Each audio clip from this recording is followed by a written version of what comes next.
बड़ी खबर आपको बता रहे हैं। गोला गोकर्णनाथ सीट को लेकर खबर। समाजवादी पार्टी ने घोषित किया उम्मीदवार का नाम। विनय तिवारी होंगे समाजवादी पार्टी के उम्मीदवार। तो ये सीट जिस पर होना है उपचुनाव, अब समाजवादी पार्टी के नाम के उम्मीदवार के नाम की घोषणा कर दी गई है। गोला गोकर्णनाथ सीट को लेकर ये बड़ी खबर आपको बता रहे हैं। समाजवादी पार्टी ने घोषित किया उम्मीदवार का नाम। विनय तिवारी होंगे समाजवादी पार्टी के उम्मीदवार। बीजेपी की ये सीट आखिरकार समाजवादी पार्टी जीत पाती है या नहीं, विनय तिवारी के चेहरे पर यह देखना बहुत जरूरी हो जाता है। तो मुकाबला समाजवादी पार्टी और बीजेपी के बीच में रहने वाला है। बीजेपी विधायक के निधन के बाद इस सीट पर होना है उपचुनाव, जहां पर समाजवादी पार्टी ने उम्मीदवार के नाम की घोषणा कर दी है। मनोज शर्मा और जानकारी देंगे, फोन लाइन पर मौजूद है। मनोज, समाजवादी पार्टी ने विनय तिवारी का नाम आगे कर दिया है।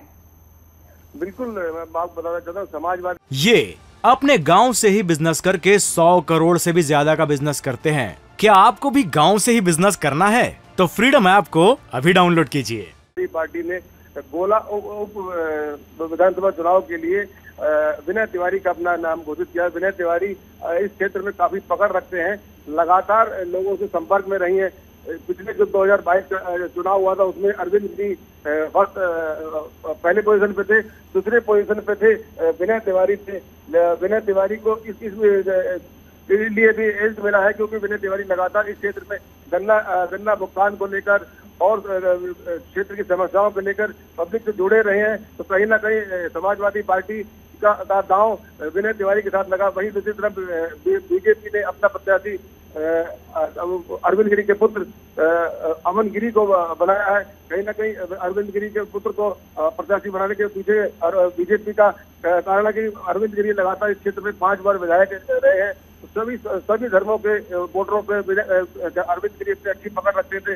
कहीं ना कहीं अरविंद गिरी के जो विकास कार्य इस क्षेत्र में किए गए थे और साथ में अरविंद गिरी के पुत्र होने के नाते अमन गिरी के साथ उनको सहानुभूति भी जरूर मिलेगी। लेकिन देखना होगा, दिलचस्प होगा कि कहीं ना कहीं गोला विधानसभा को चुनाव काफी टक्कर का देखने को मिलेगी। लेकिन एक समाजवादी बसपा की तरफ से सूत्रों की जानकारी मिल रही है कि इस चुनाव में बसपा अपना प्रत्याशी घोषित नहीं करेंगे। मनोज, लेकिन 2024 से पहले इस सीट पर जो उपचुनाव होना है बहुत महत्वपूर्ण हो जाता है, क्योंकि समाजवादी पार्टी ने कुछ मुद्दों को लेकर, बल्कि यूं कहेंगे बहुत सारे मुद्दों को लेकर सरकार को घेरा हुआ है और दावा किया जा रहा है कि उनकी तरफ से जो माहौल बन रहा है वो 2024 में समाजवादी पार्टी के लिए बन रहा है। तो इस सीट पर नजर रहने वाली है कि अब यहाँ पर बाजी बीजेपी जो लंबे समय से इस सीट पर जीतती आ रही है या फिर सेंधमारी कर जाते हैं विनय तिवारी।